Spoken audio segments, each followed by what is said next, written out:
All right, so I'm just gonna say this in a video because a lot of people won't read. I've written all this stuff out before already, but a lot of people are getting upset about Trump's appointees he's made so far. You know, people complaining, oh, they're Zionists. Like, yeah, that's every single politician besides Thomas Massey and Ron Paul, which he's already looks like he might be choosing them soon as well. So who is he supposed to pick? Tell me the non-Zionist politician that he's supposed to pick besides Thomas Massey and Ron Paul. It doesn't exist. So, you know, pipe down. All that matters is that they're MAGA loyalists and they're going to be loyal to Trump's agenda. And Trump's agenda has always been America first. You know, one of the biggest criticisms people have about Trump is they say, oh, he's owned by Israel. He's Israel's, puppet. Like, I get it why you would think that, but it's pretty ridiculous when you really start to think about it, okay? Trump's agenda has always been America first. He made a few concessions here and there, but look at the actual actions, okay? And I'll go through them. You got to list them out, all right? Here's the other thing. People say, oh, Trump just put on the tiny hat and went to Schneerson's grave. RFK Sr. put on the tiny hat and met with Schneerson himself. And Israel still killed him, so it doesn't mean anything. What was Trump supposed to do? Ignore October 7th and ignore the day and not say anything? He's a political leader. How is that diplomacy, okay? You can't just come out and say the kind of stuff people expect him to say, and it's so ridiculous. I mean, look, one of the things you gotta understand is that, unfortunately, this is the sad truth, all right? The Rothschilds have brainwashed and indoctrinated the majority of America with the Schofield Bible to unconditionally support Israel no matter what. You know, look, I try and talk to Christians, like, that's the majority of the country. The Christian majority of the country, the majority of the country is Christian, and the majority of Christians are Protestant and evangelical, and that's who was most affected by the Schofield Bible. You know, I meet the same cognitive dissonance trying to tell a Christian Zionist evangelical the truth about Israel that I do trying to tell a liberal about vaccine injuries. Like, their eyes gloss over. You can't get through to these people. You can show them that Israel did 9/11, killed JFK, blah, blah, blah. Like, October 7th was an inside job. Like, they're still going to support it because they believe if you go against Israel, the modern state of Israel created by the Rothschilds, then you're going to be cursed by God. You know, they've really, it was really clever of them. The Rothschilds created the Schofield Bible by commissioning this guy Darby, to make it. And to making people believe that the modern state of Israel that the Rothschilds created, actual Satanists, is somehow biblical Israel, and if you don't support it, you're going against God and the Bible. Like, it's so ridiculous. But you can't talk to these people. You can't reason with them. That's just where they are. It's just like with the face diaper people. No matter how much information you put in front of them, there's no reasoning with them. You cannot get through to them, especially when it's back. I mean, they might even be more, have more cognitive dissonance than the face type of people because it's backed by religion. When you have a religious belief behind something, good luck trying to get through to that, okay? So unfortunately, that's the majority of America. It's sad reality. That's the majority of Americans. You cannot win an election in America by openly opposing Israel. It's not going to happen. You will be rejected by the Christian majority of America. So that's just, you got to understand that, and it can't be emphasized enough because that's what we're dealing with. You can't be supported by the people when you're going against their religious beliefs. You know, I mean, look, it doesn't need to be explained. It's so obvious. Okay, so Trump's going to have to say, all this pro-Israel stuff. He's going to have to say all this pro-Zionist stuff, and to win elections. Like, he even says it himself with the abortion thing. Like, look, you got to win elections, right? So look at his actual actions. All right, and this goes back further before his administration, because you can look at all these different situations, associations that Trump has, that even before he ran for president, right? So, but if anyone who knows the Samson option, anyone who knows about Israel, about the Samson option, there's no way to oppose this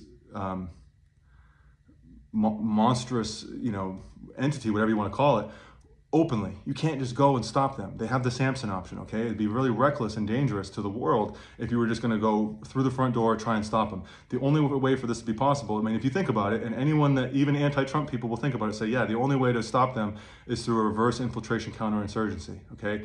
Infiltration instead of invasion goes both ways, all right? That's not just something they do. It can be the same weapons they use, they can be turned against them.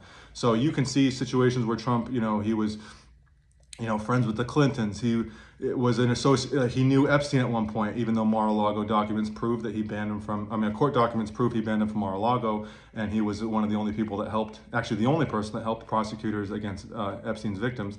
And then next thing you know, Trump's administration takes him down. But I mean, you know, look, he appointed Larry Fink as an advisor at one point. He was his bankruptcy was bailed out by Wilbur Ross, who worked for Rothschild and Co. So there's all kinds of stuff in the past that you can look at and say, oh, look at that, right? And I get it, yeah, it looks bad. He was friends with the Clintons. But he also says himself, I used to be part of the special club, and that's why I'm the only one that can stop them, okay? And now, if you look at his actual actions, you know, yeah, he appointed Acosta, the guy who gave Epstein the slap on the wrist. And next thing you know, Epstein's taken down and Acosta resigns, right? So it kind of looks like a confidential informant. But let's just say you're really upset at Trump's stance on Israel, and I get it. Look, anyone that knows about Israel, it's going to look pretty bad, right? It's bad. I mean, for me, it's a lot harder to watch than the vaccine comments, even though I know warp speed stopped the FEMA camps. But you know, with the genocide in Gaza, it's so horrific. Like, you know, yeah, it's pretty brutal to watch anything pro-Israel at this point. But look at his actual actions, okay? List them out. Take all of Trump's actions that you think are pro-Israel. Make a list. Take all of his actions that clearly go against the Zog and their interests. It far outweighs any little trivial concession Trump gave to Israel. You know, oh, he moved an embassy to Jerusalem. You know, you can, who cares? It's just an embassy. Like, what does that even do? Let's just look at Trump's actual actions, okay? Do you think Israel really wants Trump to eliminate income tax? Do you think the Rothschilds want Trump to eliminate income tax? He's already talking about eliminating income tax. Do you think Elon Musk is already hinting at bringing Ron Paul on to end the Fed? Do you think the Rothschilds want Trump to eliminate income tax and end the Fed? Okay, but look, that remains to be seen whether he's going to do it. So let's just look at things Trump has already done, okay? Do you think Israel wanted Trump to take down their greatest blackmail assets like Epstein, Ghislaine, Weinstein, Nixium, Bronfman, et cetera, et cetera? Like, come on. You think they wanted him to do that?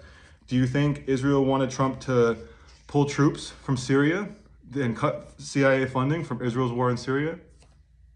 Everyone that knows anything about Israel, I mean, all the wars that war is for Israel. All the wars we've been tricked into going into were for Israel.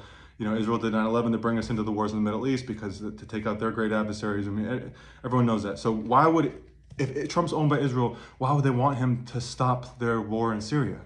That makes no sense. Like, really think it through, okay? Do you think they want Trump to destroy Israel's fake proxy group, ISIS? You know about Israel, you know ISIS is a fake proxy group created by them in the CIA, just like Al-Qaeda and all the others, right? So then that's why Obama let him run free and didn't really stop him, because Obama was controlled by Iran, who used to be a puppet state of Israel. And I know that's really controversial to some people because, oh, you know, they looked like they were opposed to Israel. Okay, look, anyone that studies the history of Iran, WikiLeaks documents confirm this. The U.S. was pressured to help a coup in Iran to take out Mossadegh, who was a democratically elected leader, because he wanted the country's resources to benefit the Iranian people.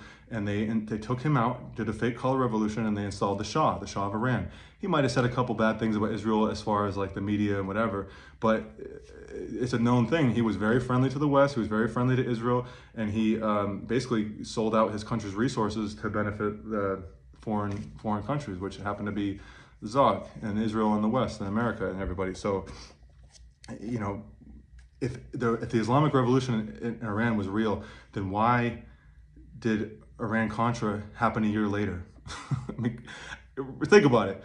The Islamic Revolution happens and they take out the Shah and they install, this, Wahhabi Muslim, dictatorship or whatever, and all of a sudden they became hostile to Israel. That only benefits Israel because they need a boogeyman. They need an adversary to justify all their actions. Just like, everything in the past, like with Osama bin Laden and all that stuff, they create a boogeyman so that they can justify their wars. So if that was true and it was genuine and real, then why did Iran-Contra happen a year later, right? That makes no sense. Iran-Contra, in case you didn't know, that's when the US and Israel were colluding to arm Iran. So come on, think about it. So anyway, do you think Israel and the Rothschild mafia wanted Trump to stop FEMA camps in America? Come on. I mean, anyone that's known about the New World Order scamdemic agenda, and you didn't just find out about it in 2020, you can see clear as day. Warp Speed stopped the FEMA camps. They wanted us locked down. It's a whole nother story, but they wanted us locked down for 10 years, and then you're going to be forcibly vaccinated, and dissidents would be rounded up into the camps. The depopulation endgame agenda. That was their big plan for one world government. And look, the scamdemic's over. we're still unvaccinated. We're not in the camps. You might have lost your job and gone through some tough times, but it was still a personal choice. You were never forced to take it. That was unthinkable 15 years ago. Trump was the first president ever to oppose vaccine mandates. It didn't matter if you were Democrat, Republican, Bush, Clinton. Everyone supported Obama. Everyone supported vax mandates. Okay, so do you think that they want Trump to oppose central bank digital currency? Come on. Really, Trump says himself he opposes central bank digital currency. He supports Bitcoin, which is decentralized and has not been a fan. The bankers have not been a fan of it until they realized they couldn't stop it, and it's inevitable. So, come on, like think it through, okay? I mean, look, do you think they want Trump to be friendly with all these BRICS nations? You know, look at BRICS. Look at what's going on with BRICS. I mean, before I even get into that. Everything I just listed are very significant, substantial things that Trump has made moves, these very substantial moves against the Zog. You know, he might have put on the tiny hat and touched the wall and said he stands with them.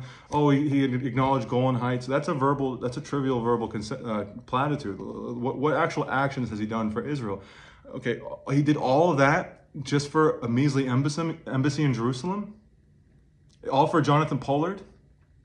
That's pretty much it. That's all he's really given him. I mean, might be a few, extra things you might be able to add on to it, but that's really it. For anyone that doesn't know, Jonathan Pollard was one of the most notorious spies in America who spied for Israel and leaked all this classified information. He was imprisoned, and then Trump released him. Or no, he didn't release him. He released his handler who recruited him. So yeah, that looks pretty bad. It looks really bad, right? But one thing people don't really talk about is what Jonathan Pollard got was a lot of blackmail information for the Mossad. That Bill Clinton was compromised by Mossad with Monica Lewinsky. So kind of makes you wonder, did Trump get that information in return? I mean, think about it. And one of the things that's really interesting is the people that during the time when Pollard was caught, the people that were the most upset about it were Rumsfeld and Cheney, the biggest Zionists that ever existed. So why weren't they involved in that? Why weren't they in on it? So anyway, it kind of looks like Trump might have gotten some information in exchange for releasing Pollard. Maybe he got the blackmail information on Clinton. Who knows? I mean, let's just say that he didn't get any of that, and it was a bad move. But you've got the embassy, you got Pollard, all in exchange for Epstein, stopping the war in Syria, stopping the FEMA camps, stopping the central bank digital currencies. I mean, stopping opposing opposing open borders and one world government. Do you think they really want him to oppose open borders and the one world government? He told the UN straight to the face he opposes global government. That is, open borders are a critical aspect of their plan for the New World Order. They need to destroy national sovereignty. They need to get rid of any kind of borders. They need to get rid of any kind of national identity. That's why nationalism is painted as some horrible thing when it's ridiculous. All it means is you believe in the sovereignty of a country. Why would they want Trump to be a nationalist that believes in American sovereignty? That goes completely against their big agenda for the one world government, New World Order. You know, everything he's doing, if you look past the flashy appearances, all his actual moves that he's making are devastating to the New World Order. They're devastating to the cabal. Do you think he wanted him to expose to mainstream, ordinary conservative Republicans that normies that didn't know anything? Do you think that watch Fox News? Do you think they wanted Trump to expose that the news is fake? Who owns the media, right? It's the same people that created the Federal Reserve and everything like that. Do you think they wanted him to expose the mainstream media being fake? That's like their propaganda arm for their control over the minds of the people. Like, why would they want to lose that? That makes no sense. So if you look at Trump's actual actions, they're devastating for them. And meanwhile, he's putting on the flashy appearance of, oh, he's so Zionist. He's the most Zionist president that ever was. He's so pro-Israel. Look, I gave you an embassy in Jerusalem. If Israel controls our government and our media, why couldn't they give him the embassy beforehand? If AIPAC controls everybody since they killed JFK, why didn't they give the embassy beforehand? Did they really want the embassy? Maybe moving the embassy over there, maybe it gives greater ability for surveillance into their black ops. But who knows, right? But let's just say he gave him embassy and a Pollard, that's it. All in exchange for the downfall of Zog. So looking pretty bad for them. Do you think they really wanted BRICS to happen? Do you think they really wanted to lose control and have strings cut in Iran, China, Russia, and North Korea so they could all ally against them? Who's the ones allying against Israel right now?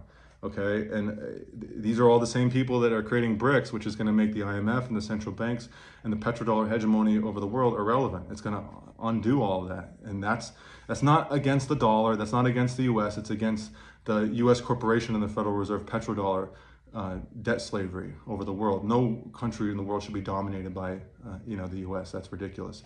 So, who are all the BRICS countries? They're all people that Trump is friendly with. He's friendly with Xi Jinping. He's friendly with Kim Jong-un. He's friendly with Putin, which is smart. You should want to be friendly. Like he says, you don't want to be adversarial with the country's biggest enemies because these are nuclear states. So why would you want to be adversarial with them? You want to be on good terms. You want to be in peace. But everything I just said, that's all without even mentioning Q, right? But if you did read Q, who are the people that are coordinating with Trump to eliminate the New World Order? It's China, Russia, and others, which is North Korea, and now it looks like Iran, funny enough. But Q did say Iran next.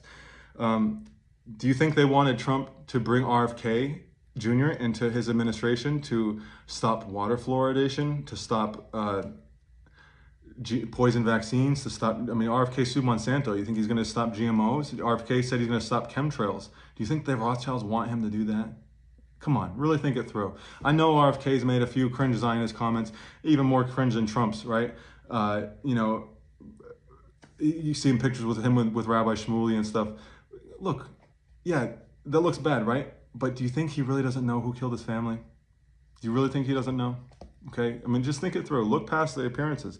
And if we're going to talk about words and appearances and stuff, and you're going to point to things that Trump said, look at all of them. Don't just cherry pick the negative ones, because there's plenty of times where Trump has roasted Netanyahu. He roasted him after October 7th. The very first time he spoke about it was he blasted Netanyahu and talked about how he backed out of helping take out Soleimani, which, why would they back out of that? Why?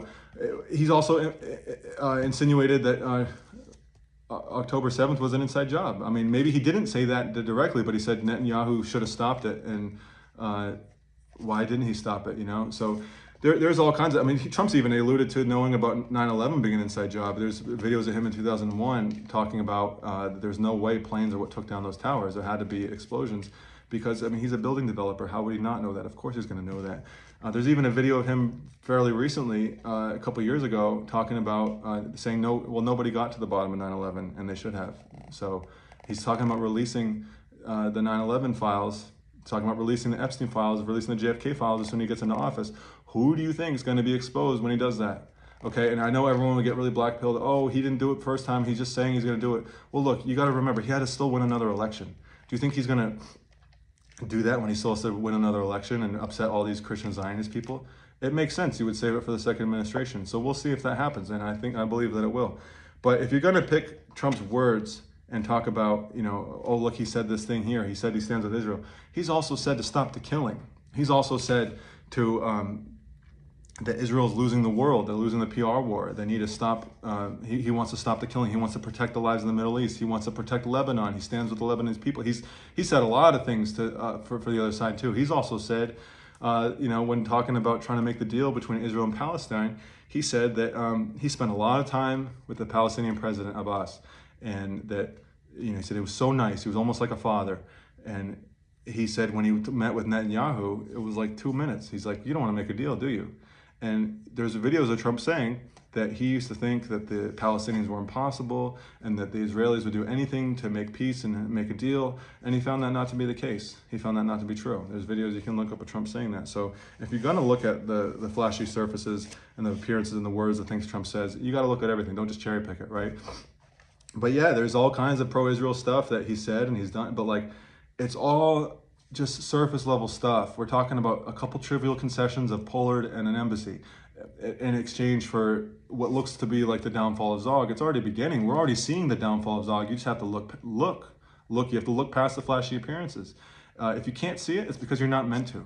You can't win elections by openly opposing Israel. So you have all these people that are massively supportive of Israel because of the Bible or the Schofield Bible, and meanwhile they're supporting Trump and they're unknowingly supporting the downfall of Zog. So, and then here, disclaimer for everybody, anyone that's going to call me, anti-Semitic, whatever, it's ridiculous. people are not the corrupt governments and religious institutions. I shouldn't even have to say this, but if you speak out against the Italian mafia or the Pope and the Vatican, it doesn't mean you hate Italians. Like, come on, don't be ridiculous, okay? So anyway, look past the flashy appearances and look at the actual moves being made.